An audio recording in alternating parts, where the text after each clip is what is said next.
pouvoir commencer. Bonjour et bienvenue à cette nouvelle conférence du réseau Milieu Aquatique. Je salue tout particulièrement les personnes qui nous rejoignent pour la première fois. Soyez les bienvenus. Je suis Christophe Jurado, responsable du pôle eau d'Idéal Connaissance, maintenant Idéalco, et j'ai le plaisir d'animer cette session. Sachez que vous pourrez interagir à tout moment avec les intervenants en posant votre question dans le chat qui apparaîtra en bas de votre écran. C'est un module rectangulaire. Je lirai vos questions au fur et à mesure des discours prononcés par les intervenants, enfin des propos prononcés par les intervenants, et ils y répondront en direct. Donc ne vous bridez pas, ne soyez pas timide. Vous pouvez poser des questions, émettre des commentaires ou tout simplement partager vos expériences.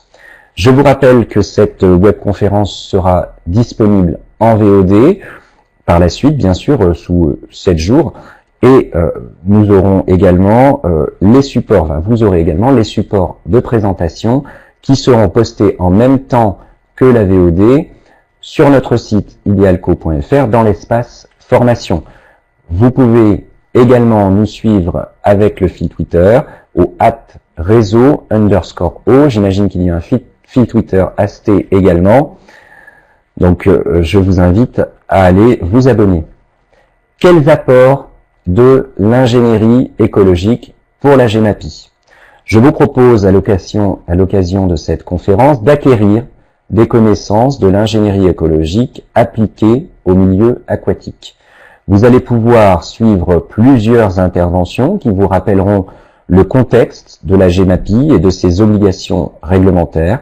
Nous vous présenterons également les types d'actions conciliant la GEMA avec l'API sur un même site ou bassin versant. Pour cela, je reçois 4 intervenants, enfin je reçois pas vraiment puisque vous êtes tous à distance. 4 intervenants, tous membres actifs de l'AST, notre partenaire qui vous propose ce sujet aujourd'hui. Muriel Délinger, vous êtes responsable GEMAPI et bocage à la communauté d'agglo Fougères Agglomération. Bonjour. Bonjour. Moi, vous voici. Frédéric Rey, vous êtes directeur de recherche en écologie ingénérale et ingénierie écologique au centre de Grenoble d'IRSTEA. Bonjour. Bonjour, bonjour à tous. Julien Renard, technicien milieu aquatique, et Élie Luigi, technicien espace naturel sensible. Vous représentez tous deux le département de la Vendée. Bienvenue. Ah, un petit bug de caméra. Bonjour à tous. Voilà. Eh bien, bonjour à tous les 4. Merci d'être présents dans les studios d'Idéalco cet après-midi. Je vais vous laisser la parole. Je vais charger donc la première présentation, celle de Frédéric Rey. La voici. Alors à tous, vous avez la possibilité de passer la présentation en grand. Donc vous cliquez en haut à droite sur les flèches qui partent dans les 4 directions. Très bonne conférence à toutes et à tous. Frédéric Rey, c'est à vous. Eh bien, merci Christophe. J'ai donc le plaisir de démarrer cette webconférence sur les apports du génie écologique à cette mise en place de cette compétence de gestion des milieux aquatiques et de prévention des inondations, la fameuse GEMAPI. Et je vais donc effectivement commencer par quelques éléments de contexte. Alors tout d'abord, qu'est-ce qu'on appelle l'ingénierie ou le génie écologique? On ne parlera pas de différence ici. On définit l'ingénierie écologique par un ensemble d'actions par et ou pour le vivant. Par le vivant, ça veut dire qu'on va mobiliser les connaissances et les concepts de l'écologie, et ça va aller jusqu'à l'utilisation même du vivant, du monde végétal, du monde animal, pour mettre en place des projets qui vont être à destination du vivant, on pourrait dire de la nature, dans un projet d'ingénierie, cette finalité pouvant être purement écologique, mais aussi économique et ou sociale. Alors, ce sont des projets qui s'appliquent autant au milieu terrestre qu'au milieu aquatique. Et vous voyez sur le schéma de droite quelques attributs complémentaires que l'on donne également à l'ingénierie écologique, au-delà de par et pour le vivant. Le fait qu'on cherche à avoir des projets où on soit dans une certaine durabilité, certaine pérennité, avec des applications qui soient adaptables et reproductibles. Et puis un autre élément important aussi, on cherche à avoir des objectifs concertés et d'être dans une vision intégrée dans la mise en place de ces projets. Alors à qui s'adresse l'ingénierie écologique? Ce qui est reconnu aujourd'hui, c'est que les projets d'ingénierie écologique peuvent être multi-bénéfices. Et les écosystèmes sur lesquels on va appliquer ces méthodes d'ingénierie écologique peuvent rendre un certain nombre de services écosystémiques qui apparaissent sur le schéma, qui sont de trois grands types. Alors l'ingénierie écologique, elle permet surtout de rendre des services de régulation ou de soutien. Donc vous avez des exemples, la réduction des risques naturels, notamment d'inondation, la filtration des polluants, le contrôle de l'érosion et des sédiments. Mais les écosystèmes sur lesquels on va appliquer cette ingénierie écologique, ils sont aussi en mesure de rendre des services d'approvisionnement, par exemple une production de biomasse, et des services sociaux, culturels, notamment récréatifs. On reconnaît donc un certain nombre de bénéficiaires de ces projets d'ingénierie écologique qui peuvent être souvent mono-objectifs, mais qui peuvent aussi avoir la particularité de répondre à plusieurs objectifs en même temps. Donc vous en avez 5 grands types qui sont affichés ici. Si je commence en bas à gauche, on a la gestion des milieux naturels ou artificialisés, toutes les questions de conservation des milieux et de la biodiversité, la dépollution, l'épuration des eaux polluées ou des sols, la protection des biens et des personnes, et tout ce qui touche à la restauration, la réhabilitation ou encore la renaturation des milieux dégradés. Dégradés, pardon. Et ce qu'on essaye le plus de faire aujourd'hui, c'est d'avoir des projets qui soient multi-objectifs et multi-bénéfices avec un seul et même type d'aménagement, essayer de répondre à différents objectifs en même temps. Et c'est là qu'on en vient à la GEMAPI, puisque la GEMAPI, donc cette compétence de gestion des milieux aquatiques et de prévention d'inondation, cherche à concilier deux mondes, celui de la GEMA et celui de l'API. On va donc bien être dans un contexte multi-objectif ou multi-bénéfice.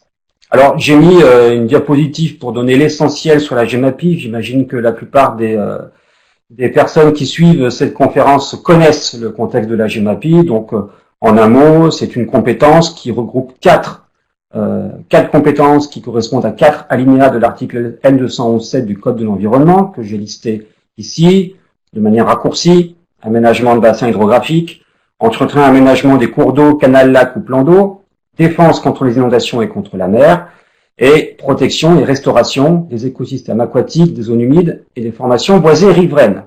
Ce qu'il faut retenir de cette compétence, c'est qu'elle nécessite de concilier la GEMA d'un côté et l'API de l'autre, et que cette compétence va nécessiter d'envisager une cohérence hydrographique dans l'approche qu'on va avoir des milieux, notamment chercher à avoir une gestion qui soit intégrée d'un bassin versant. Et puis, ça va nécessiter de mettre en place une gouvernance particulière. Alors, les choses sont déjà bien engagées depuis le 1er janvier 2018 et elles se mettent encore en place dans cette période transitoire. Et ça va aussi avoir pour conséquence la mise en place nécessaire d'une ingénierie qui soit adaptée. Et c'est là qu'on va voir de quelle manière le génie écologique va pouvoir servir la mise en place des projets gémapiens, puisque, comme on l'a dit, le génie écologique, c'est intervenir par et pour le vivant. On répond de ces deux manières-là à une façon de s'occuper des milieux naturels en même temps que des biens et des personnes. Le génie écologique, un de ses attributs, c'est de faire de la gestion intégrée à l'échelle des bassins versants. Or, c'est bien ce que demande la mise en place de la GEMAPI. On a une approche, on l'a vu, qui est nécessaire à l'échelle de ces bassins versants. Un élément aussi sur lequel il faut insister, c'est qu'avec ce génie écologique, on peut faire pas uniquement de la protection des biens et des personnes, mais aussi de la prévention. Or, le P dans GEMAPI signifie bien prévention. On a un caractère d'interdisciplinarité. On l'a vu, le génie écologique est multi-bénéfice. Il peut s'intéresser à différents objectifs dans différents domaines. Et la GEMAPI, c'est bien la rencontre entre différents mondes, entre différentes disciplines, notamment les géosciences, notamment l'écologie ou plus largement tout ce qui est sciences humaines et sociales. Et puis, ça peut aussi déboucher sur l'émergence de nouveaux métiers, dans le sens où on cherche à avoir, par cette demande de la GEMAPI, des projets dans lesquels il faut qu'on ait une vision qui soit assez générale, globale de la problématique, et là où par le passé on pouvait plus souvent faire appel à des spécialistes, aujourd'hui il nous faut plutôt des gens qui ont une vision globale et qui puissent faire des diagnostics et concevoir des projets en maîtrisant différents domaines, que ce soit les sciences du sol, que ce soit l'hydraulique, pour ne citer que ces domaines-là. Alors sur ce schéma, vous voyez quelques exemples d'actions de génie écologique qui peuvent permettre de répondre à la problématique de la GEMAPI. Si vous prenez, en démarrant en bas à gauche, le fait de reméandrer un cours d'eau, c'est une action qui est généralement associée à la restauration des milieux. On est donc plutôt ici dans de la GEMA. Mais reméandrer un cours d'eau, c'est aussi le ralentir. Et lorsqu'on ralentit les cours d'eau, eh bien, on a un effet sur le phénomène de crue, d'inondation à l'aval. Donc on a bien un type d'action qui permet de répondre à la fois à la GEMA et à l'API. Autre exemple, le fait de planter sur des berges. On peut être dans un contexte de renaturation de berges de cours d'eau. Et planter les berges, c'est aussi limiter la vitesse du courant. Donc ça va jouer également sur le phénomène de crue et d'inondation. Encore une fois, on répond à la GEMA et l'API. Végétaliser les versants d'un bassin, notamment dégradé, ça permet de reconstituer une couverture végétale, de diversifier un milieu, on est encore une fois dans la GEMA, et ça permet également en même temps de réduire et de ralentir le ruissellement, donc d'avoir un impact sur cet apport d'eau, et on va ainsi jouer sur la caractéristique de crue à l'aval. On peut végétaliser des lits de ravines érodés ponctuellement lorsqu'on a des excès de sédiments fins dans les rivières qui provoquent un exhaussement du fond des lits, donc on peut de cette manière à la fois, là aussi, restaurer des milieux dégradés, érodés, sur des versants de montagne, tout en limitant les phénomènes d'inondation à l'aval. À noter qu'inversement, là on parle de sédiments fins, à d'autres endroits des bassins versants et des cours d'eau, on peut avoir des déficits de sédiments grossiers, et bien là aussi on aura des actions qui vont faire en sorte d'accroître l'érosion latérale des cours d'eau pour permettre une réalimentation des cours d'eau en matériaux grossiers, et faire en sorte aussi qu'on ait moins d'incisions dans les cours d'eau et participer ainsi à la stabilité du fond des lits, tout en gérant de manière naturelle et écologique les bords de rivières. On a les actions qui combinent génie civil et génie végétal, au niveau notamment des berges. Donc là, on a un exemple typique de conciliation entre intervention avec des matériaux inertes, intervention avec des matériaux vivants, qui permettent de faire de la GEMA et de l'API. Et puis plus globalement, aménager des zones d'expansion de crues à l'aide de zones humides, par exemple. Eh bien, ce sont des aménagements qui ont à la fois une vocation écologique et une vocation sécuritaire. Alors, vous aurez des exemples plus concrets avec les intervenants qui suivront sur des types d'applications de génie écologique qui servent la publication. Et vous pouvez retrouver aussi un certain nombre de retours d'expérience qui ont été synthétisés dans des publications que l'ASTE a réalisées récemment. Celle de gauche qui porte sur l'ingénierie écologique appliquée au milieu aquatique. Et là, on s'est intéressé au pourquoi et au comment de cette ingénierie écologique avec 35 ou 36 retours d'expérience sur des opérations d'ingénierie écologique avec des finalités diverses.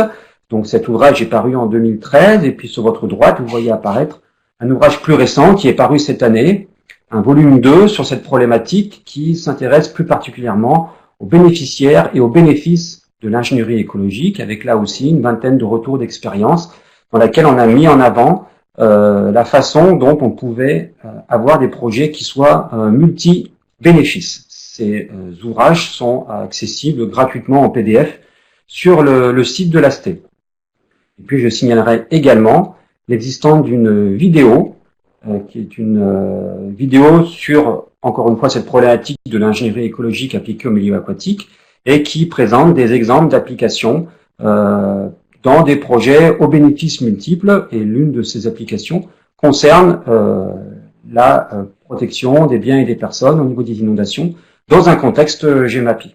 Alors là aussi, cette vidéo, elle est accessible sur le site de l'ASTE Je vous mettrai sur le petit encart de discussion dont a parlé Christophe le lien vers cette vidéo. Sachez qu'il existe aussi une version en anglais de cette vidéo qui devrait être mise en ligne aussi dans les jours qui viennent. Voilà, écoutez, je vous remercie pour votre attention, et puis je vais passer la parole aux intervenants suivants qui vont nous donner des éléments plus concrets sur ces projets d'ingénierie écologique dans un contexte de GEMAPI.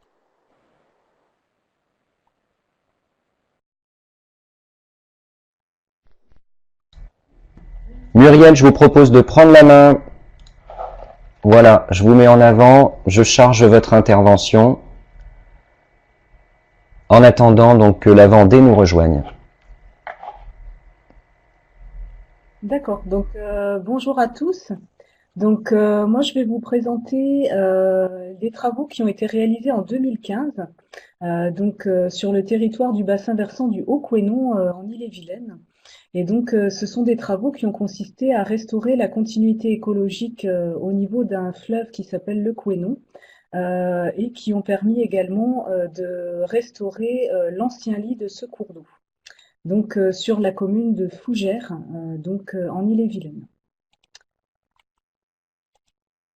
Donc pour situer le site que je vais vous présenter, on se trouve sur le bassin versant du Haut-Couesnon, donc ça correspond à la partie amont du bassin du Couesnon, qui se trouve en Ille-et-Vilaine. Donc c'est la partie amont du bassin du Couesnon qui se jette dans la baie du Mont-Saint-Michel. Donc voilà le bassin du Couesnon. Et donc la partie amont du bassin du Couesnon, la voici. Donc on a un contrat territorial volet milieu aquatique qui nous permet de mettre en œuvre un programme d'action lié à la restauration des milieux aquatiques et à la restauration de la continuité écologique. Et donc, pour parler un petit peu plus précisément du Couesnon, donc c'est un cours d'eau salmonicole, c'est-à-dire qu'on y trouve donc des saumons atlantiques, des anguilles, des truites, des poissons migrateurs qui ont besoin pour effectuer leur cycle de vie de se déplacer à la fois dans les cours d'eau et d'aller en mer.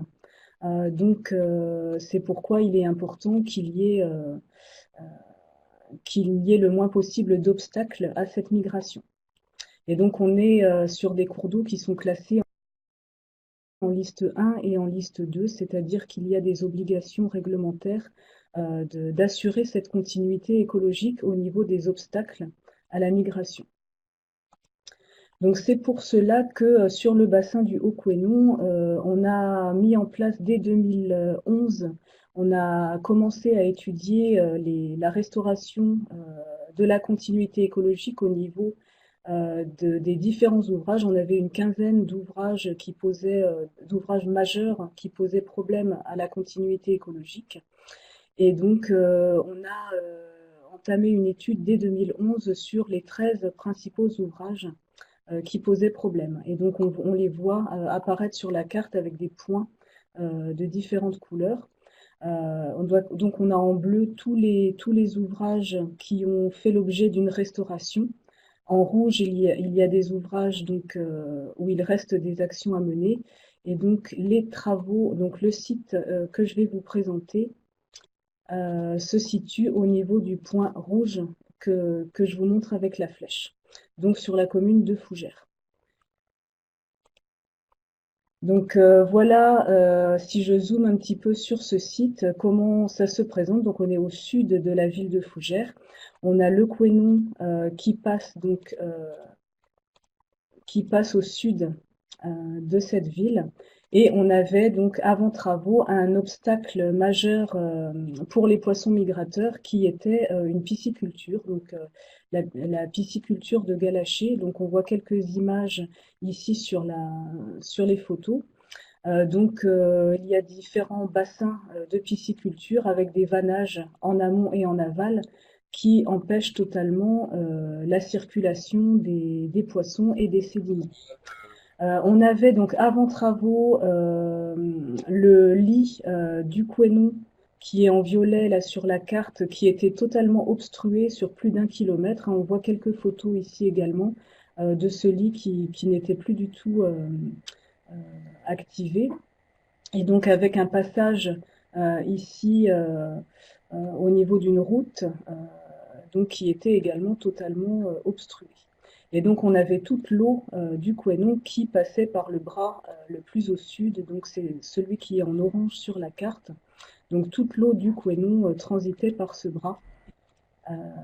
Et donc les poissons étaient bloqués au niveau de l'obstacle de la piscine. Muriel, j'ai une première question, mais vous y avez répondu.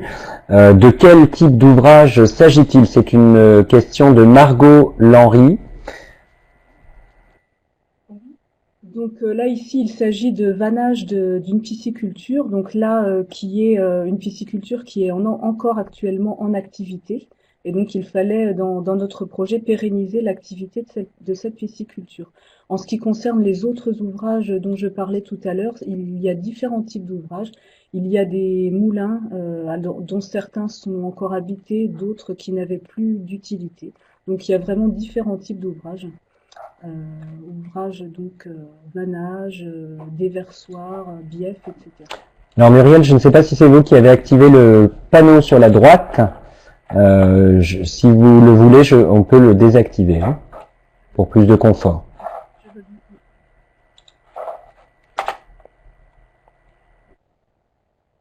Donc voilà également quelques dernières images. Donc ici, on se trouve donc sur le bras qui est en orange sur la carte et donc on avait toute l'eau qui passait par ce bras et donc il y avait également des phénomènes d'érosion assez importants. Voilà, donc la phase d'étude a démarré en 2011, elle a duré 2 ans. Donc on avait une étude globale sur les 13 ouvrages du bassin versant.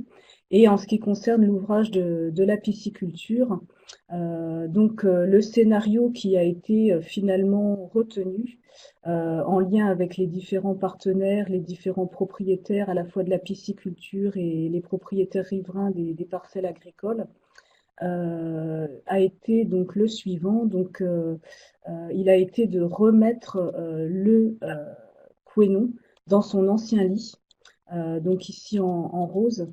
Donc de réactiver l'ancien lit du Couesnon pour permettre à la fois donc la circulation des poissons migrateurs, puisque on voit que sur ce nouveau tracé, donc on n'a plus aucun obstacle au franchissement piscicole, mais ça permet également de retrouver un cours d'eau aux écoulements diversifiés, propices à la biodiversité.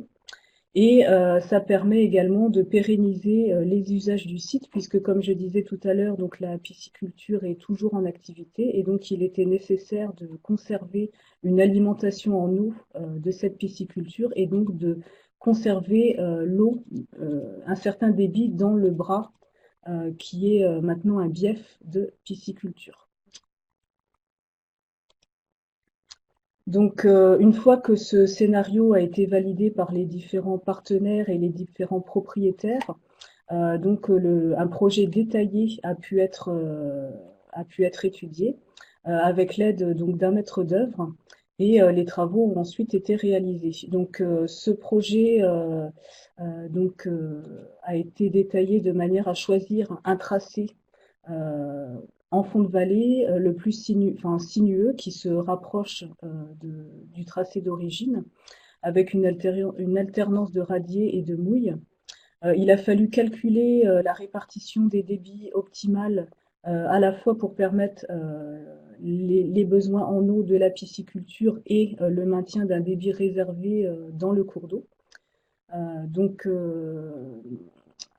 Et il a fallu donc préciser l'ensemble des contraintes du site. Donc, on a pu voir en phase projet qu'il y avait la présence de réseaux d'eau usée sur les parcelles agricoles, donc, dont il a fallu tenir compte. On a eu également des analyses de boue qui nous ont montré qu'il y avait des hydrocarbures et donc qu'il fallait mettre une partie des boues en décharge agréée. On a également mis en place des sondages géotechniques pour l'installation d'un pont cadre, puisqu'il y avait un passage agricole qu'il fallait conserver pour l'accès aux parcelles agricoles. Et donc, il fallait le remplacer puisque le passage d'origine n'était plus adapté aux dimensions du cours d'eau. Et donc ensuite, en phase projet, il a fallu également signer l'ensemble des conventions, à la fois avec l'agriculteur des principales parcelles, le propriétaire de la pisciculture et la ville de Fougères qui était également propriétaire d'une parcelle. Ensuite, il y a eu les phases de dossier d'autorisation loi sur l'eau. On avait également une déclaration d'intérêt général qui était déjà existante et il a fallu retenir les entreprises pour réaliser les travaux. Donc voilà quelques illustrations des travaux qui ont été réalisés en 2015, donc en septembre-octobre. Donc ça a pris 3 ou 4 mois. On a ici sur les photos la phase de terrassement. Donc il faut savoir que tout le lit qui est en rose ici sur la carte n'existait plus. Et donc il a fallu totalement le recréer. Donc on voit avec un tracé sinueux. On a remis on a fait une recharge en granulat, en gravier, pour recréer une alternance de radier et de mouille sur ce nouveau lit. Et donc ça représente quasiment 1 kilomètre de cours d'eau recréé dans son ancien lit, plus 1 kilomètre également qui existait déjà et qui a été reconnecté. Que je vous montre. Alors Muriel, le trajet dont vous parlez, enfin le tracé pardon dont vous parlez, le tracé sinueux, c'est le tracé à côté du numéro 1, c'est bien ça? Alors c'est celui-là. Oui, donc c'est tout ce tracé que l'on voit ici au nord. Voilà, c'est ce nouveau lit qui a été réactivé. Et donc toute la terre déblayée a été mise en cordon sur les parcelles agricoles pour pouvoir ensuite être réutilisée pour rétrécir l'autre lit qui était beaucoup trop large. Et ça permet aussi d'éviter de devoir évacuer de la terre. Donc en phase travaux, on a dû également réaliser un hydrocurage sous le pont de la route départementale qui était totalement obstrué. Et donc c'est ces bouts-là qui ont été évacués en décharge agréée. Et on avait un pont agricole qui était situé à peu près ici. Et donc, comme on voit avant travaux, donc c'était une passerelle qu'il fallait remplacer. Et donc, pour cela, il y a eu un remplacement par deux ponts cadres, enfin par un pont cadre, donc de dimension adaptée. Une fois que toute cette phase de travaux a été réalisée, donc on a ici donc on a un seuil répartiteur amont des débits entre les deux bras qui a été réalisé. Donc comme on voit sur les photos, hein, ce sont des seuils de fond empierrés, donc calibrés de manière à assurer la répartition des débits qui était prévue. Et donc ce sont des seuils qui ne font aucun obstacle à l'écoulement ni de l'eau, ni des sédiments, ni des poissons. Ce sont bien des seuils de fond. Et donc, une fois que ces deux seuils de fond ont été réalisés, donc le nouveau lit a été mis en eau. Donc voilà, on voit les photos du nouveau lit mis en eau.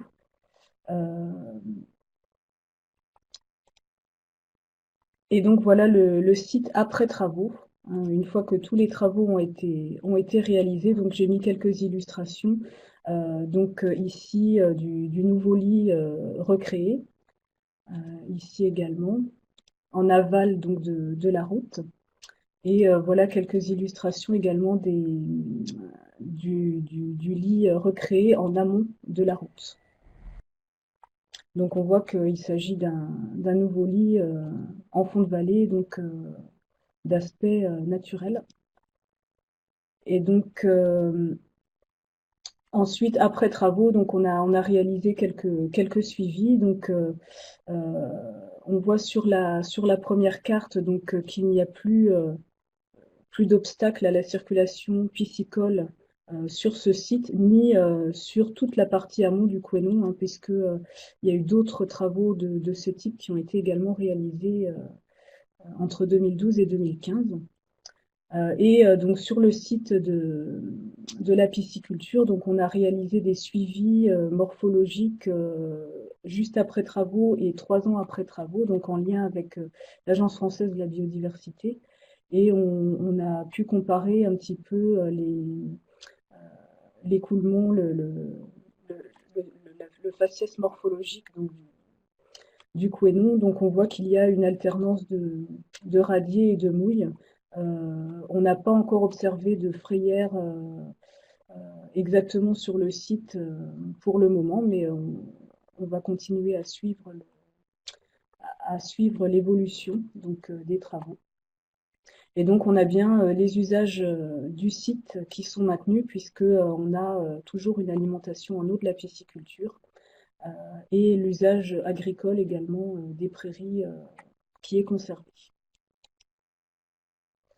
Voilà pour terminer donc le coût total du projet.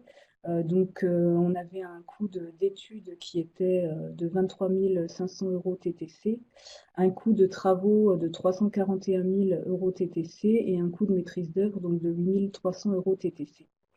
Et donc c'est un projet qui est financé à 80% donc par les différents financeurs du contrat territorial du Haut-Couesnon, donc l'Agence de l'eau Loire-Bretagne, la région Bretagne, la Fédération de pêche et le syndicat du Haut-Couesnon. Et donc, pour terminer, donc c'est une action qui s'inscrit bien dans une démarche globale de restauration de la continuité écologique, puisqu'on voit tous les obstacles, tous les ouvrages qui sont matérialisés ici par des points. Et donc, on a des études, des travaux, des projets qui sont réalisés sur l'ensemble du bassin versant. Et donc, pour terminer, une petite illustration des différents partenaires de ce projet. Donc, au niveau de l'étude, au niveau des études, donc on a eu des maîtres d'œuvre, des bureaux d'études. Au niveau des partenaires techniques, donc on avait la DDTM, l'Agence française de biodiversité, le SAGE Couesnon, la Fédération de pêche, le syndicat du Haut-Couesnon. Les partenaires financiers, donc l'Agence de l'eau, la région, la Fédération de pêche, le syndicat du Haut-Couesnon. Et donc les propriétaires riverains, donc la Gaule Fougerès qui est propriétaire de la pisciculture, des exploitants agricoles, la ville de Fougères. Donc voilà les dossiers loi sur l'eau, déclaration d'intérêt général et les entreprises de travaux. Voilà, je vous remercie. Merci Muriel. Une question vient d'arriver à l'instant. Une question de Mathilde Lénary de Bordeaux Métropole. Bonjour, le coût concerne la restauration uniquement de la zone présentée ou de l'ensemble des autres ouvrages? Donc le coût que j'ai présenté correspond bien uniquement au coût de restauration de ce projet, donc au niveau de la pisciculture de Galachie. Eh bien, nous allons pouvoir passer la main à Julien Renard et Elie Luigi qui nous ont rejoints. Voilà, normalement votre caméra fonctionne, votre son aussi. Donc je vous laisse. Très bien, merci. La parole. Donc bonjour à tous. Donc je me présente Julien Renard, je suis technicien milieu aquatique au sein du département de la Vendée, donc au service eau, et je travaille plus particulièrement au sein de la cellule Aster, la cellule d'animation et de suivi des travaux en marais et rivières. Et donc mon collègue. Donc moi c'est Elie Luigi, technicien espace naturel sensible au département de la Vendée également, plus particulièrement sur les milieux forestiers et dunaires. Donc là c'est un petit peu un cas particulier et du coup on a travaillé de concert en appui technique avec le service de l'eau pour réaliser ce projet. Donc ce projet, c'est donc la restauration morphologique d'un cours d'eau sur l'espace naturel sensible du domaine de la Chaboterie à Montrévert en Vendée.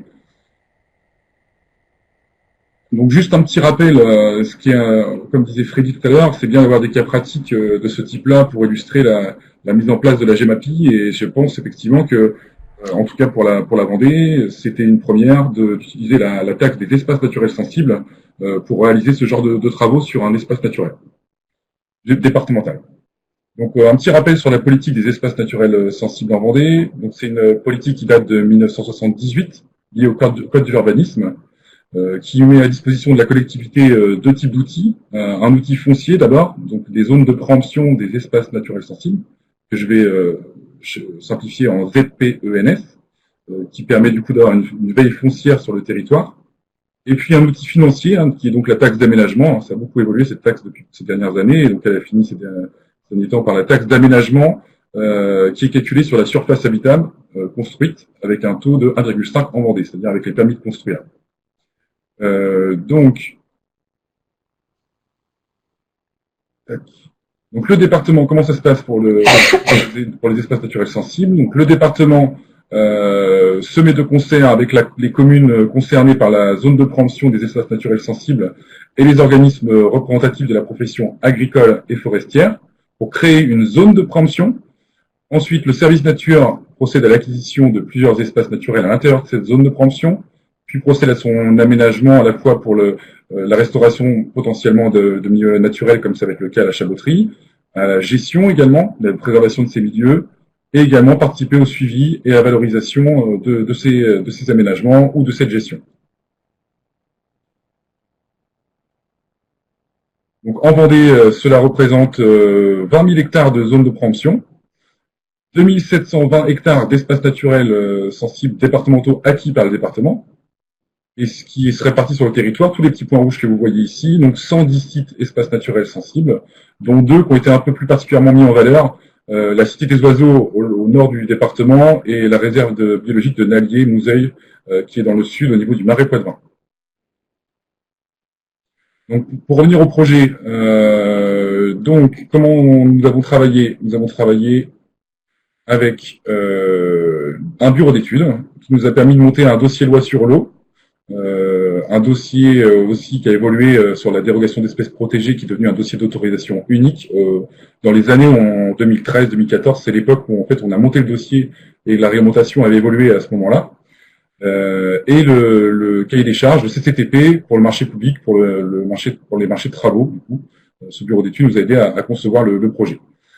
Ensuite, nous avons procédé à beaucoup de concertations avec les services de l'État, donc DDTM, AFB, anciennement ONEMA, syndicat du bassin versant de Grandlieu, commission locale de l'eau, la clé, les fédérations de pêcheurs, les élus locaux, les services techniques de la commune, etc. L'agence de l'eau aussi, forcément, qui nous a bien accompagnés aussi sur ce projet. Donc de la phase étude, définition, avant-projet jusqu'à la réalisation, vous voyez, on est de 2013 à 2017, donc environ 4 ans. Donc l'espace naturel sensible de la Chaboterie se situe au nord de La Roche-sur-Yon, au sud de Nantes.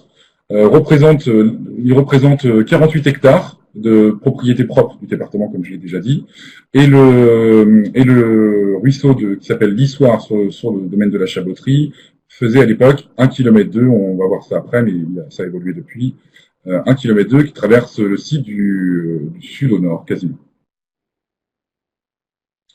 Donc la Chaboterie aussi, qu'est-ce que c'est? C'est à la fois aussi un patrimoine historique, un lieu emblématique pour la Vendée, par la présence notamment d'un logis du 18e. Donc c'est vraiment l'approche multifactorielle qui est intéressante sur ce dossier, puisqu'on avait à la fois le patrimoine historique, de biodiversité naturelle, l'accueil du public, enfin tous ces enjeux s'entremêlaient. Et donc effectivement, c'était aussi un lieu très intéressant sur le patrimoine historique. Donc on a pu me mettre en lien toute cette la direction de la culture nous a aussi beaucoup suivi sur ce dossier. Voici après de rentrer dans la partie valorisation du dossier. Un patrimoine naturel, bien sûr. Donc les deux espèces emblématiques du site, c'est donc la fruitière pintade, tout d'abord. Et puis lors des diagnostics d'avant-projet, on a découvert le campagnol amphibie. Donc sa présence n'était pas connue, donc ça a permis de mettre en avant la connaissance de la présence de cette espèce. Je vais laisser la parole à Julien pour la suite de la présentation. Oui, donc je prends la suite au niveau du réseau hydrographique. Donc en fait, l'Issoire, c'est un affluent de la Boulogne. L'Issoire fait 30 km et on se situe sur le bassin versant de Grandlieu. Et le projet au niveau de la Chaboterie, au sud de la carte, je reprends la main, voilà, sur avec la petite flèche verte, se situe à 5 km des sources. Et donc on voit que par rapport à la carte, qu'on est plutôt sur un tracé qui est longiligne et qui a été très rectifié. Et puis on a pu, la chance qu'on a eue, c'est que sur la partie plus en aval, on avait un secteur, des secteurs méandriformes avec un cours d'eau qui a été un peu moins touché. Donc on a pu avoir réaliser des points zéro à ces endroits-là pour avoir un référentiel. Donc voilà quelques photos du tronçon avant travaux. Donc voilà l'histoire, complètement recalibrée, banalisée en termes d'habitat et rectiligne. Voilà, donc là je fais pas de photos là-dessus. Nous avons réalisé, donc à l'époque c'était l'ONEMA, on a réalisé avec eux un état zéro biologique du site. Donc là, cet endroit-là, l'histoire est un cours d'eau de rang Strahler 3. On a un bassin versant qui fait 950 hectares. On observe des phases d'intermittence durant la saison estivale. Ce tronçon-là et puis le cours d'eau a été référencé sur la carte de Cassini et sur le cadastre napoléonien. Des photos aériennes de 1970 révèlent également le recalibrage du cours d'eau à cette époque et la création du plan d'eau qu'on va voir tout à l'heure en photo, un plan d'eau qui est situé tout en amont du site. Et donc sur le site, nous avons 3 milieux, nous avons diagnostiqué 3 milieux principaux, donc une partie plan d'eau, une partie prairie bocagère et une partie boisement. Et donc comme je vous le disais sur la photo, on a un tracé qui a été rectifié, recalibré, banalisé en termes d'habitat, avec des écoulements et un gabarit surdimensionné. Toujours dans la poursuite de l'état zéro biologique, donc avec l'ONEMA, nous avons réalisé un protocole de Woodman pour évaluer en fait les habitats et la granulométrie. Donc il s'avère qu'il y avait un colmatage qui était important et des habitats donc peu diversifiés. Nous avons réalisé également un IBGN qui s'est avéré lui en très bon état, puisqu'on avait la présence en fait d'un indicateur neuf, les Perlodidae, les plécoptères, et cette espèce-là en fait a fait remonter la note de l'indicateur, mais voilà, c'est vraiment un cas particulier exceptionnel, puisque tous les autres indicateurs sont vraiment mauvais. Donc on a également mesuré l'oxygénation de l'eau avec des bâtonnets de pain que nous avons incubés pendant 1 mois. Donc là, aucune trace d'oxygène dans le cours d'eau. Et également réaliser une pêche électrique, où là, c'est pareil à l'aide d'un martin pêcheur. Et donc les résultats se sont avérés nuls. Donc on l'a vu, hein, on a un mauvais état, une mauvaise qualité physico-chimique, hydromorphologique et biologique, et donc on a une faible auto-épuration et une faible résilience du milieu. Donc c'est la raison pour laquelle on a réalisé des travaux. Donc là vous avez le tracé et la carte en fait de l'ensemble de la zone. Donc on peut voir en fait avec la flèche c'est mieux, voilà, la partie plan d'eau qui est la plus en amont du site. Le logis de la Chaboterie qui est à cet endroit-là, et donc on a l'histoire qui aujourd'hui qui était très rectiligne, et donc là on est venu créer 3 zones d'expansion de crue, une première ici, une seconde là, et une troisième à cet endroit-là, donc sur lesquelles nous avions la propriété et la maîtrise foncière, et sur l'ensemble en fait du cours d'eau, du reste du cours d'eau, nous sommes venus réaliser de la recharge en granulat pour diversifier les écoulements. Donc voilà le premier tronçon. On est donc sur la partie plan d'eau. Voilà. Donc le plan d'eau, en fait, alors là on a une route communale qui passe à cet endroit-là. Et on avait un plan d'eau qui était calé à la fois par un ouvrage voûté, un aqueduc qui était sous la route, à la fois par un ouvrage qui était constitué de bus béton. Donc on avait vraiment une cuvette qui était dessinée. Aujourd'hui, donc on a supprimé cet ouvrage-là. Donc l'ouvrage qui calait la ligne d'eau. Alors on n'a pas pu faire grand-chose sur l'ouvrage sous la route. Du coup, ce plan d'eau qu'on a souhaité effacer, on a maintenu 5-10 cm d'eau dans le plan d'eau. Donc par contre l'été, on a retracé en fait un cours d'eau et une zone d'étiage. Donc vous verrez à la suite les photos. Et donc cette grosse zone bleue là, c'est une passerelle. En fait, comme on est sur un espace naturel sensible, on a aussi une obligation d'ouverture au public, et donc nous avons réalisé une passerelle pour prolonger en fait un chemin piétonnier pédestre. Donc voilà une photo du plan d'eau avant travaux. Donc on est bien dans une zone urbaine ou périurbaine. La route communale ici, et donc un ouvrage à cet endroit-là qui calait. Alors là on a des niveaux qui sont un peu plus bas, puisque c'est une photo qui a été faite avant travaux l'été 2017. Et du coup je poursuis. Voilà, avec donc là on a complètement vidangé le plan d'eau. On a mis en place ici un système de busage en fait de dérivation pour qu'il y ait toujours un écoulement de l'eau possible. Et donc on est venu dessiner à l'intérieur du plan d'eau un lit d'étiage avec une recharge en granulat. Et donc on est venu également supprimer cet ouvrage-là de 2 bus béton qui calait le niveau d'eau. Et voilà une vue qui a été prise en ULM en mai 2018. Donc on voit que le plan d'eau est toujours un petit peu en eau, hein. Là on a 10 cm d'eau. Par contre on voit bien le lit d'étiage qui a été créé et la passerelle traversante qui permet de visiter le site et de permettre aux piétons de circuler. Donc voilà la première zone d'expansion de crue que nous avons créée. En fait, on est sur un espace naturel sensible, comme le disait Élie, et du coup l'avantage qu'on avait sur ce site-là, c'est qu'on avait une maîtrise côtière. Donc là, on a pu à cet endroit-là recréer et en faire réaliser vraiment une zone d'expansion de crue. Et ce que j'ai pas dit tout à l'heure aussi, c'est que le plan d'eau qui est en amont du site servait de réserve à incendie pour les pompiers. Et donc le fait d'effacer le plan d'eau, évidemment, la réserve disparaissait. On avait la chance sur site d'avoir une ancienne mare en forme de fer à cheval ici, que l'on a du coup curé, reconsolidé et enfin, recréé. Et du coup, en fait, la zone de la réserve à incendie se situe désormais ici, à cet endroit-là. A été imperméabilisé, voilà, c'est le terme que je cherchais. Donc voilà cette zone-là. Donc on voit en pointillé bleu en fait l'ancien tracé de l'histoire du cours d'eau. Et donc là voilà, on est venu en fait recréer le cours d'eau à cet endroit-là, et on voit bien la zone d'extension de crue. Alors comme on avait de la place et du terrain, on a pu faire une pente douce et recréer cette zone. Alors contrairement à la présentation de Muriel tout à l'heure, nous sur le secteur on n'a pas retrouvé d'anciens lits, donc on n'a pas pu remettre le cours d'eau dans le Talweg. En revanche, on a quand même retrouvé des traces d'hydromorphie, et donc on a pu quand même à peu près caler le cours d'eau autour de ces traces.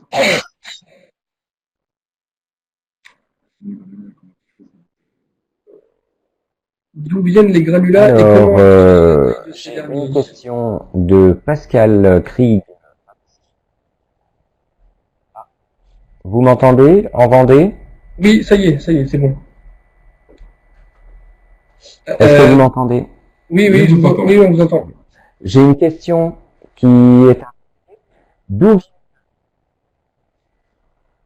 viennent les granulats et comment a été choisie la taille de ces derniers? C'est une question de Pascal Krieg Radeski. Je réponds. Vas-y. Donc les granulats ont été choisis sur une carrière qui était à proximité avec les mêmes références géologiques. Par rapport on a fait valider les échantillons avant, etc. Et l'AFB nous a permis également de prendre des stations de référence et de prendre sur ces stations de référence la taille des granulats, en fait faire des échantillonnages et d'essayer de reconstituer avec des mélanges. Par exemple, sur le cas de figure présent, on a divisé en 4 fragmentations, 4 portions différentes, du 0,20, du 20-80, du 80 100 et du plus de 100, avec des proportions et des pourcentages bien définis dans le cahier des charges avec l'entreprise.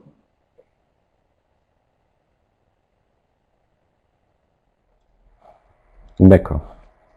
Merci. Une seconde question de Caroline Durier. Bonjour, la buse sert à quoi exactement? La buse, si c'est... La dérivation peut-être.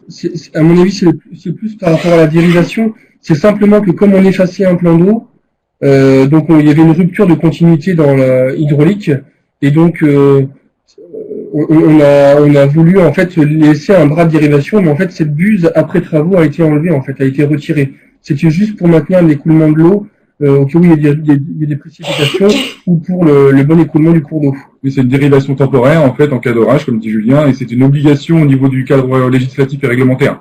Dans le cadre du dossier loi sur l'eau, l'État nous l'a imposé de le faire.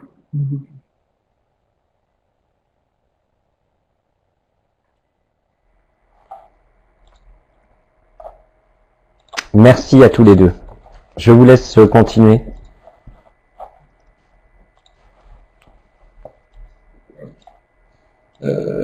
Donc là, voilà une photo de la zone d'expansion de crue qui a été prise en mars 2018. Donc là, après un épisode pluvieux important, donc là la zone fonctionne parfaitement. Et ensuite, en avril 2018, on a le cours d'eau qui retrouve son lit d'étiage naturel. Alors on n'avait pas encore beaucoup de végétation là à cet endroit-là, mais ça a vite repris. On verra des photos à la fin de la présentation. On ne voit plus en vidéo.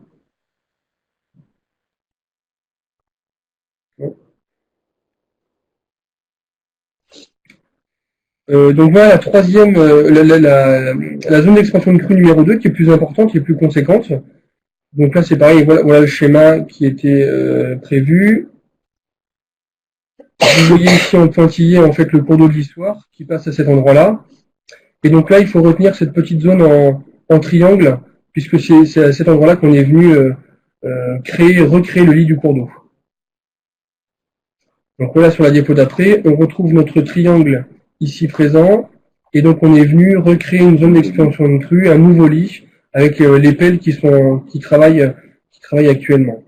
Donc il faut savoir que en fait on a maintenu à certains endroits en fait l'ancien lit de l'Issoire, tout simplement parce que le compagnon amphibie qui était présent sur le secteur était présent dans cet ancien lit. Et en fait les services de l'État, et puis nous on s'est dit aussi que on pouvait maintenir ce milieu-là, qui faisait office de déversoir d'orage ou de maintien d'une zone humide. Et du coup, ça permettait également aux compagnons amphibies de coloniser petit à petit la nouvelle zone. Donc voilà une photo prise en janvier 2018. Donc c'est pareil, on voit bien la zone d'expansion de crue qui fonctionne et l'ancien lit qui est en eau. Oups. Voilà une photo du 16 de juin 2018, pareil.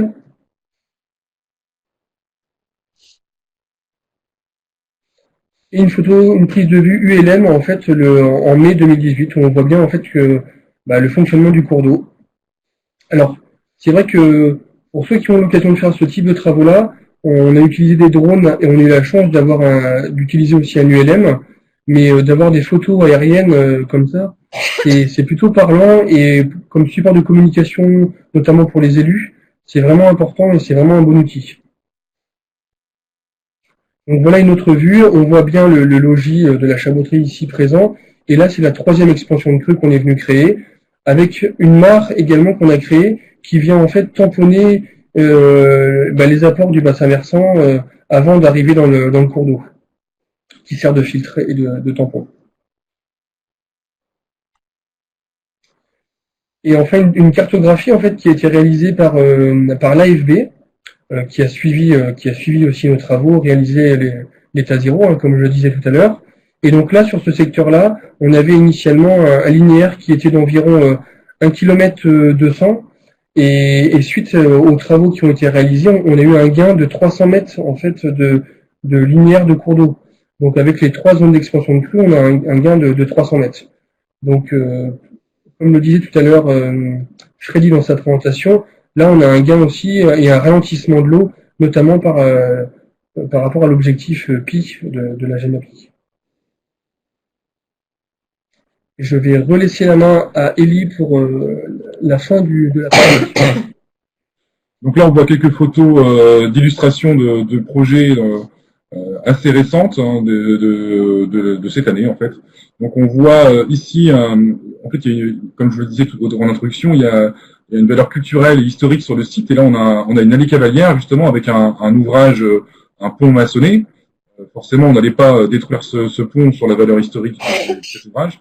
Mais nous avons remédié à la rupture des écoulements d'eau et la continuité écologique par la création d'un radier, donc radier mouille, comme expliquait Muriel, c'est la succession, pour permettre à garder une lame d'eau le plus longtemps possible, la plus haute possible, dans le seuil du pont. Ici, on a un aperçu du ruisseau quand il passe en forêt, avec des banquettes qui ont été reconstituées. La végétation qui commençait à reprendre assez rapidement. Et puis une zone d'extension de crue, un an après les travaux. Donc la végétation met du temps, mais c'est rapide quand même. Enfin, en gros, là, c'est un an après les travaux, il n'y a pas de végétation. 2 ans à 3 ans après, ça explose relativement vite malgré tout. Donc là, vous voyez encore 2 prises de vue. C'est pareil, c'est des photos qui ont été récentes. Je sais plus, on a mis la date, je crois. Oui, mars 2019, donc c'est cette année. Donc là, vous voyez, on a eu l'autorisation avec l'AFB et la DDTM de refaire des petits, parce que c'est très difficile d'estimer dès le départ du chantier. C'est très difficile d'estimer sur la phase chantier vraiment tous les cotes parfaites. C'est-à-dire que ça se joue entre 5 et 10 cm parfois, notamment sur le calage des banquettes. Donc nous avons pu cette année refaire un petit réajustement de 10 cm de granulat sur des banquettes qui étaient un petit peu basses et qui commençaient à s'éroder. Donc c'est aussi important de pouvoir être de pair avec le service de l'État et l'AFB si on a cette chance-là de pouvoir réajuster un projet malgré tout, puisque c'est rarement parfait dès le premier tir. Et puis donc là vous avez une vue aussi qui illustre bien le projet, enfin, avec la partie du nouveau lit et l'ancien cours d'eau, l'ancien lit qui a été maintenu. C'est bientôt terminé. Les photos au niveau de la grande chevasse avec l'ancien étang, avec le platelage bois. Et puis voilà, les fruitières qui sont développées de plus en plus, les eaux de natte, la présence de la loutre qui a été identifiée, et puis l'étoile d'eau, une nouvelle espèce qui est arrivée sur le site depuis les travaux. Donc c'était aussi une victoire là-dessus.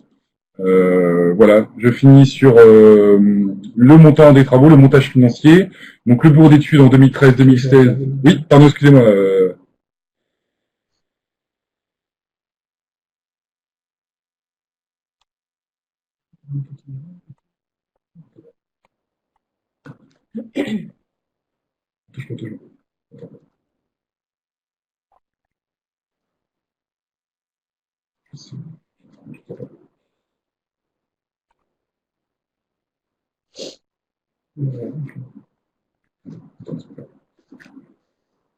Ah, si, je vous entends.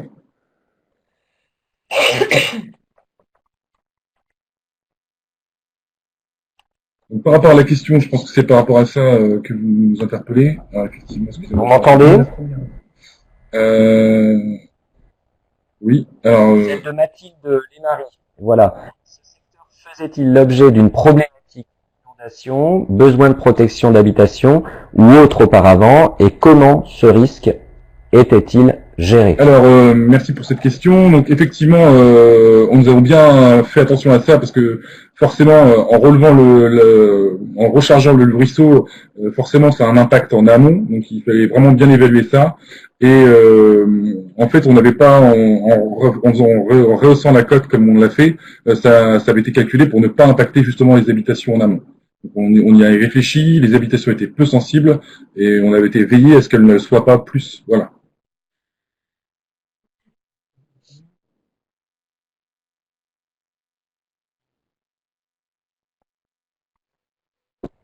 Merci donc pour cette réponse.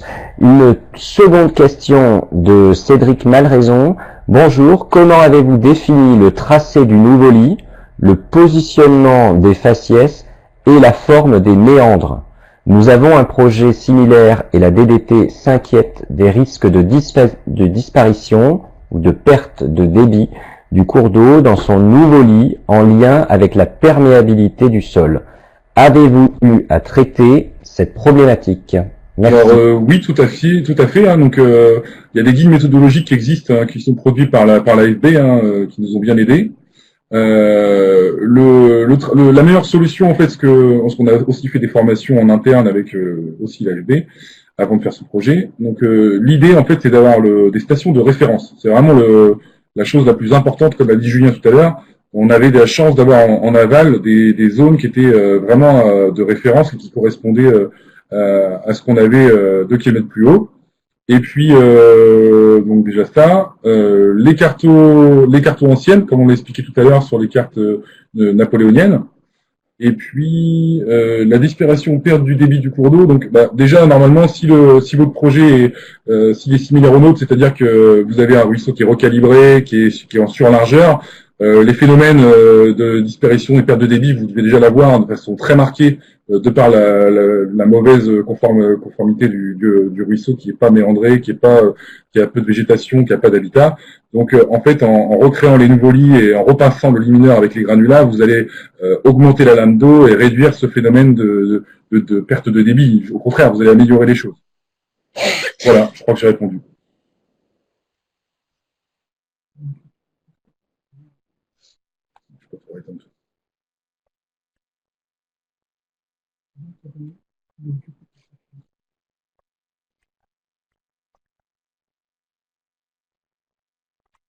Ça vous convient? Il restait la fin.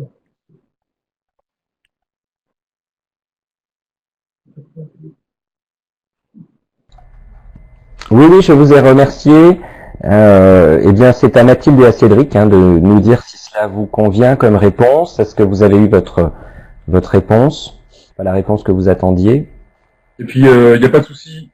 Ok, ça marche. Il n'y a pas de souci, on pourra mettre à disposition des documents, pareil, sur le site d'Idéal s'il faut, pour aider à monter les projets similaires. Ensuite, donc la planification du projet. Donc, comme je disais, il y avait une étude préalable qui a été faite par un bureau d'études qui s'appelle Boîte à Paysage, en collaboration avec un autre bureau d'études plutôt hydraulique qui s'appelle OCE.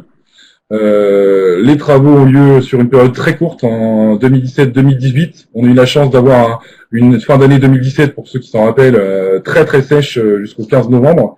Donc on a eu beaucoup de chance parce qu'on avait perdu un peu de temps sur le démarrage du chantier. Il y a beaucoup de choses à gérer sur le point de vue réglementaire, donc c'était parfait. Donc c'était l'entreprise Gadet qui a fait le chantier, maintenant Colas. Et IDVRD, qui est une boîte de paysagère, mais qui était surtout là pour recréer de la haie bocagère. Ensuite, la maîtrise d'œuvre est exécutée par Boîte à Paysage, mais on a aussi beaucoup appuyé le suivi avec Julien et moi sur le suivi. On accompagnait le maître d'œuvre systématiquement. Et puis, on était maintenant désormais sur une phase de suivi en étroite collaboration avec l'ONEMA, comme on l'a dit, la l'AFB maintenant, bientôt l'OFB. Agir pour la LPO parce qu'ils avaient un marché à bon commande, donc c'était assez pratique aussi avec les ENS, donc on a pu mettre à contribution la LPO sur ce dossier. Et puis la Vendée, le département par le laboratoire de la Vendée. En fait, en Vendée, on a le département qui a un laboratoire qui permet de faire des IBGN, donc c'était aussi très bien d'avoir des collègues qui pouvaient nous aider sur ce dossier. Le montant des travaux, donc c'était 180 000 € hors taxe. On parle bien des travaux uniquement de restauration géomorphologique du cours d'eau, financé à 60% par l'agence de l'eau Loire-Bretagne, comme l'a dit, hors aménagement pour l'accueil du public, donc avec un grand soutien de l'agence de l'eau. Donc c'était c'était très bien, ça nous a bien aidé. Donc voilà. Je finis la présentation pour juste signaler également que ce projet a eu la chance d'obtenir un trophée de l'eau en fait. Donc on va recevoir ça cette année. On est lauréat. Donc grâce à l'agence de l'eau qui félicite en fait par ce trophée les meilleurs projets. Voilà. Merci de votre attention. Merci pour votre attention.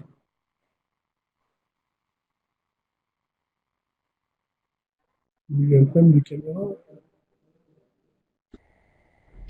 Eh bien, merci à tous les deux. Alors, je vous laisse maintenant que voilà, vous avez fini votre intervention, votre caméra a figé.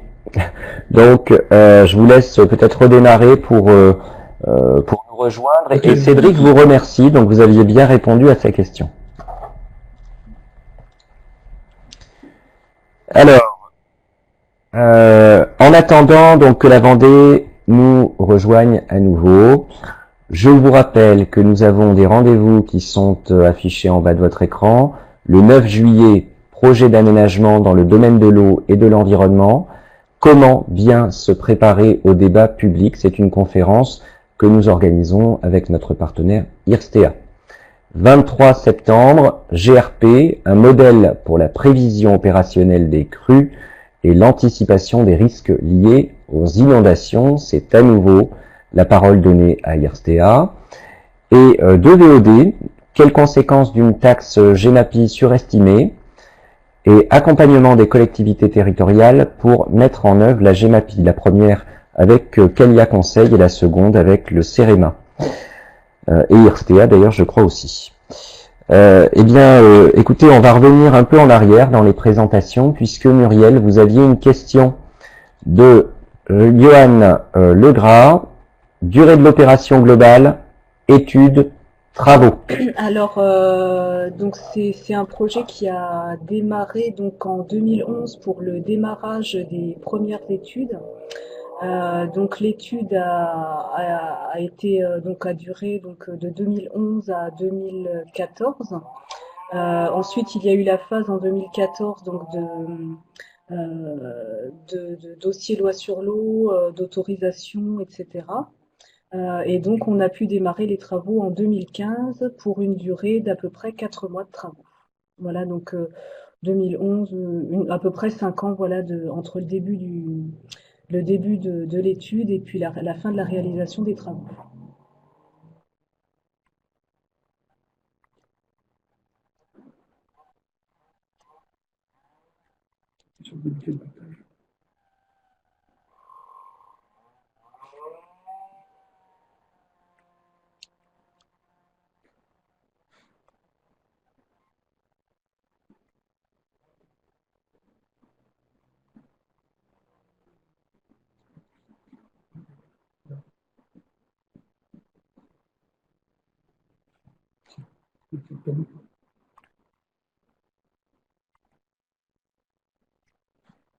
Vous m'entendez?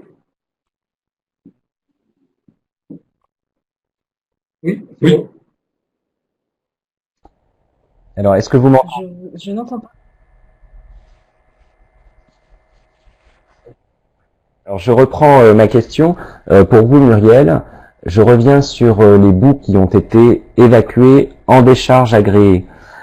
Pourquoi ont-elles été évacuées en décharge agréée? Est-ce qu'elles étaient polluées? Est-ce qu'elles pourraient être revalorisées si possible sur le territoire? Elles ont été évacuées parce qu'on avait fait donc des analyses de boue au préalable et donc il y avait des dépassements en hydrocarbures et en plusieurs métaux lourds. Et c'est pour ça qu'il a été décidé, et c'était obligatoire même de les évacuer en décharge agréée. Donc elles ne pouvaient pas être réutilisées sur le territoire.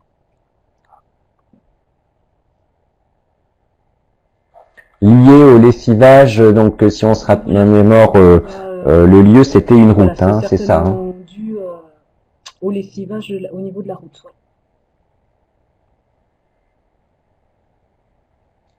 D'accord. Alors Cyril Cransac, bonjour. Travaux donc Vendée. Des plantations de ripisylves vont être réalisées? Non, en fait, d'ailleurs c'est vrai que dans les dossiers, notamment pour le CNPN, puisque notre dossier a été déposé au titre de dérogation espèces protégées, le volet plantation de ripisylves est assez présent. On a fait le choix en fait de laisser pour l'évolution, pour voir l'évolution, la ripisylve revenir d'elle-même. Et déjà au bout de 3 ans, les reprises de saules et de frênes reviennent très vite. Donc c'est des coûts et c'est pour nous pas forcément justifié sur le plan scientifique de replanter de la ripisylve quand on a un ruisseau qui est déjà proche de milieux forestiers.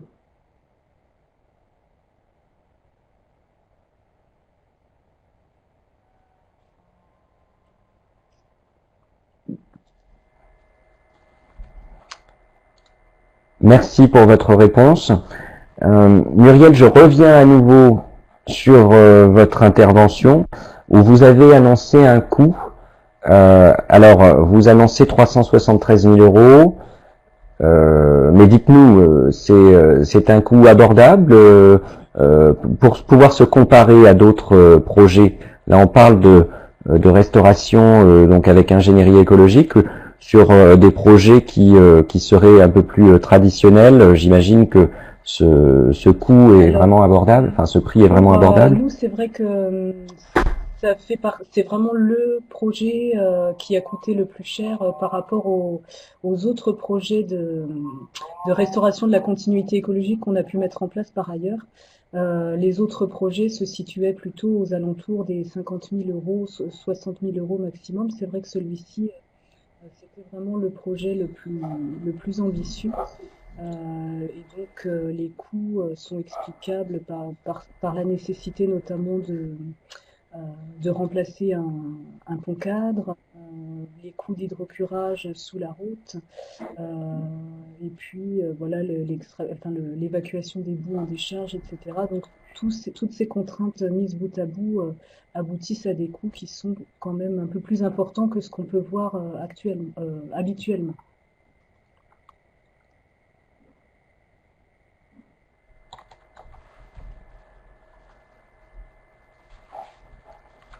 Bien, merci. Alors, je n'ai plus de questions, donc on va laisser encore une petite minute aux participants pour poser leurs questions. Je reviens bien sûr aussi sur l'intervention de Julien et Élie.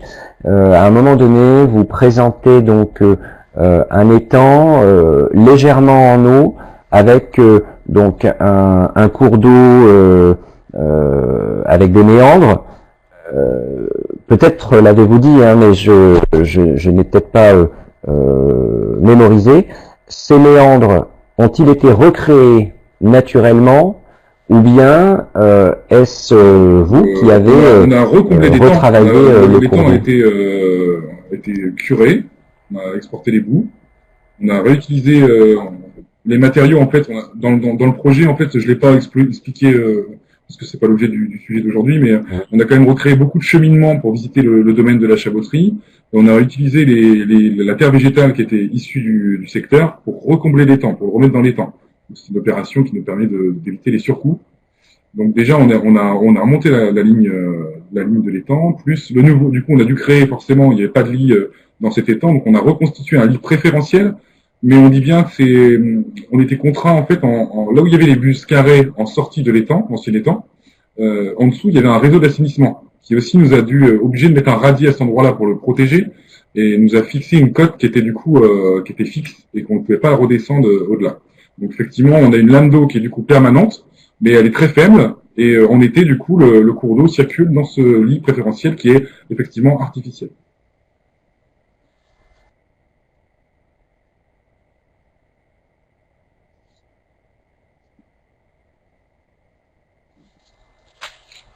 D'accord. Ok. Merci beaucoup pour ce complément. Alors, j'ai une nouvelle question donc que je vais publier. La voici. Pour les travaux en Vendée, comment avez-vous géré le transfert du débit du cours d'eau de l'ancien vers le nouveau lit pour le second tronçon? Aménagement spécifique, surveillance particulière, transfert progressif, pardon. Donc c'est une question de Cédric Malraison à nouveau de la CA de on a eu beaucoup de chance. On a eu beaucoup de chance d'avoir une météo exceptionnelle, pas une goutte d'eau pendant la durée des travaux, donc c'était vraiment particulier. Mais bon, malgré tout, il fallait prévoir au titre de la loi sur l'eau, il y a plein de précautions à prendre effectivement. Et donc en fait, nous avons créé d'abord toutes les zones d'expansion de crue avec les nouveaux liminaires. Nous les avons recréés en premier. On a recréé les 1, 2, 3 zones. Et en fait, on a basculé au moment où il fallait faire les travaux dans l'ancien lit. On les a fait sur le temps, des périodes complètement sèches en fait. Donc on a vraiment fait ce parphasage en fait, et on a gardé des merlons de terre pour que tant que les écoulements n'étaient pas prêts à être reçus par la nouvelle zone d'expansion de crue, on a gardé les merlons de terre qu'on a cassés au dernier moment pour faire arriver dans le nouveau lit. On a fait vraiment des phasages comme ça par tronçon en fait.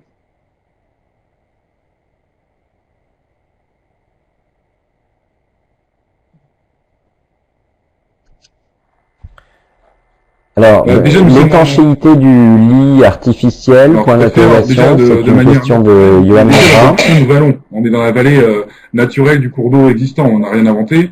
Donc en fait, clairement, l'étanchéité était déjà présente du fait de la nature du substrat, du sol présent sur place. Donc en fait, le dépôt des limons, etc., des argiles naturelles, font que on n'a pas ce souci d'étanchéité sur un ligue artificiel, mais qui devait être là à l'origine. C'est bien ce qu'il faut préciser.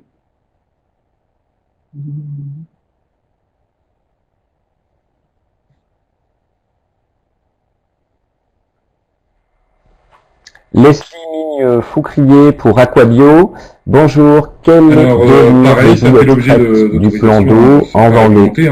La chance qu'on a eu, on était sur des seuils inférieurs à l'autorisation, c'est de l'ordre de 1000 mètres cubes, ou je sais plus exactement les seuils, je regarde. Au-delà de 1500 mètres cubes, en fait, on passe en autorisation, je crois, de mémoire, je regarde le dossier. En dessous, on est en déclaration, donc déjà, ils sont souples. Et la solution a été de garder les boues sur place, minéralisées en fait dans une prairie qui était attenante à la zone. Faudra regarder le PowerPoint, mais à un moment donné, quand on voit la dérivation du cours d'eau au niveau de l'étang, des dérivations temporaires, on voit des bottes de foin qui ont été mis en place pour éviter que les boues coulent. Et en fait, c'est ici qu'on a déposé les boues et qu'on a laissé minéraliser naturellement ces boues sur le site.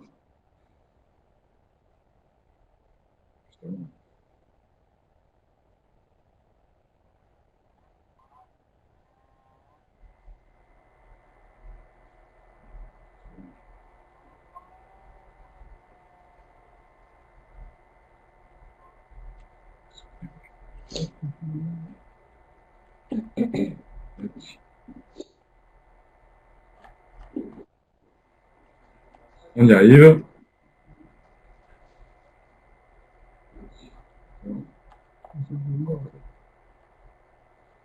Voilà. Sur la gauche. Donc, ici, on voit les boues en fait qui ont été stockées à proximité immédiate du site avec le barrage demandé par les services de l'État, avec la mise en place de bottes de foin pour éviter que ça reparte dans le ruisseau par ruissellement en cas de fort orage principalement. Forte pluie.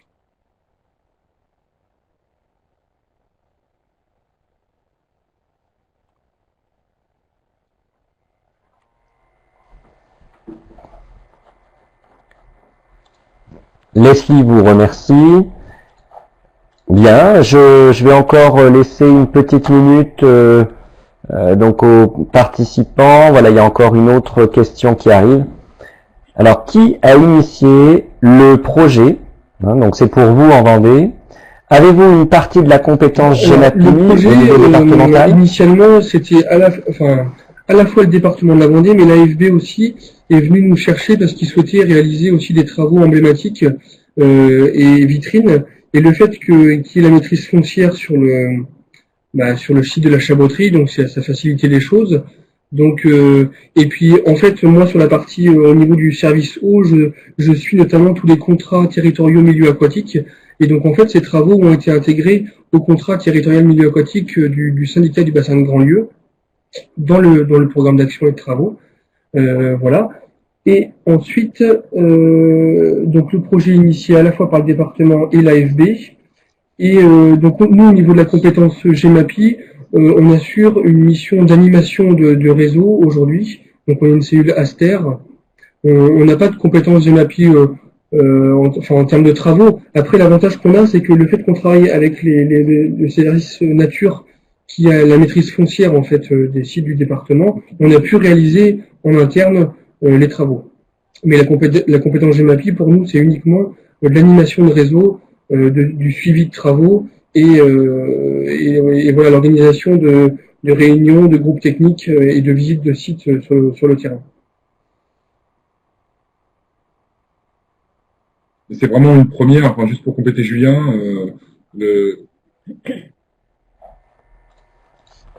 je voulais juste compléter Julien en expliquant que ça fait pas longtemps qu'on travaille ensemble en fait, et on a eu l'opportunité d'avoir des travaux de restauration de cours d'eau et c'est vrai que je pense pas que ce soit très courant en fait cette utilisation de la taxe des espaces naturels sensibles au service de la GEMAPI. C'était d'où l'originalité de notre intervention aujourd'hui.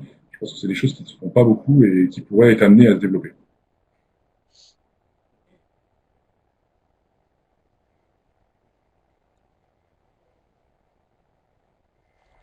Effectivement, c'est quelque chose que l'on ne voit pas souvent.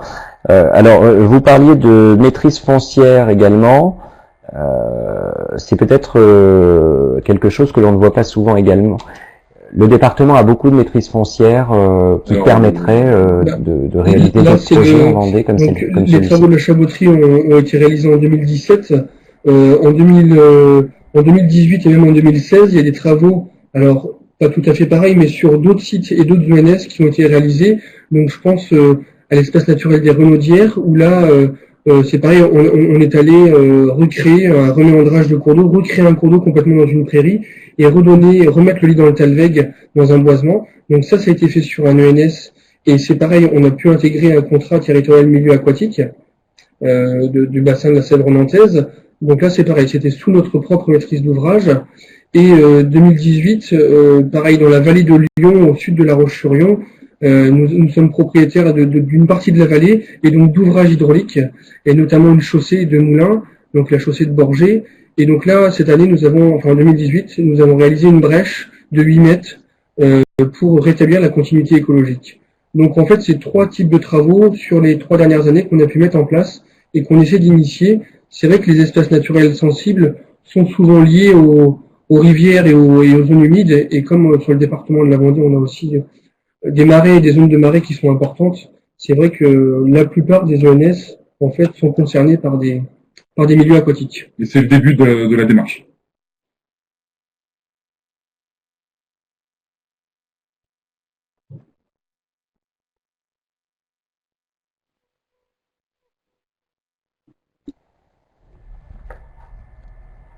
Eh bien, merci à tous. Je n'ai plus de questions, donc je vais vous proposer de conclure cette conférence avec le traditionnel sondage de satisfaction. Merci. Merci beaucoup. Merci Muriel Délinger, Freddy Ray, Julien Renard, Elie Luigi d'être intervenus, d'avoir partagé vos retours d'expérience avec la communauté. Alors, vous avez donc un sondage qui apparaît devant vous. Je vous demande de ne pas quitter cette salle sans y avoir répondu.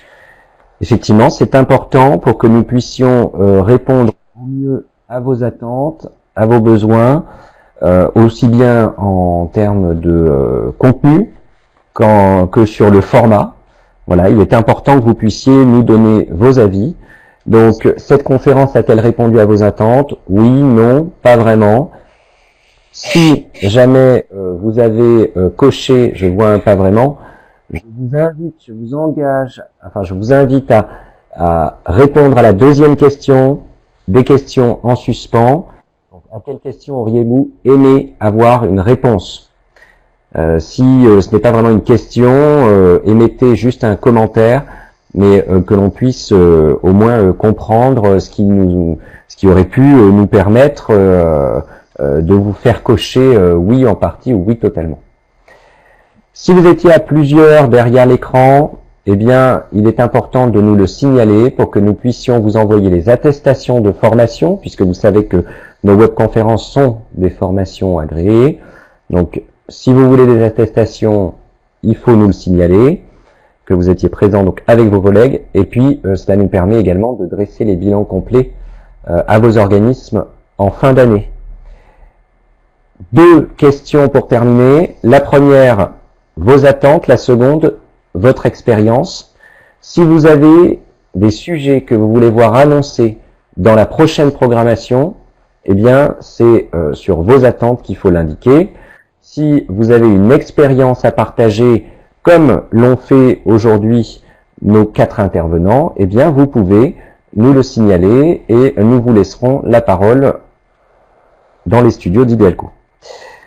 Je remercie enfin notre partenaire l'AST qui a co-organisé cette conférence, que vous pouvez retrouver, j'imagine, à l'adresse ast.fr, j'ai pas vérifié, ast.org, voilà, à l'adresse ast.org avec donc toute leur production que vous retrouverez en ligne.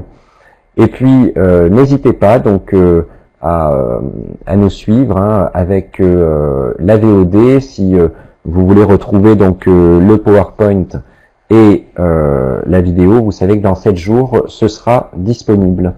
Voilà. Je remercie également la régie, Kelly Merci, et au revoir. Juliana. Et je vous Merci, souhaite au à revoir. toutes et à tous une bonne journée. À bientôt.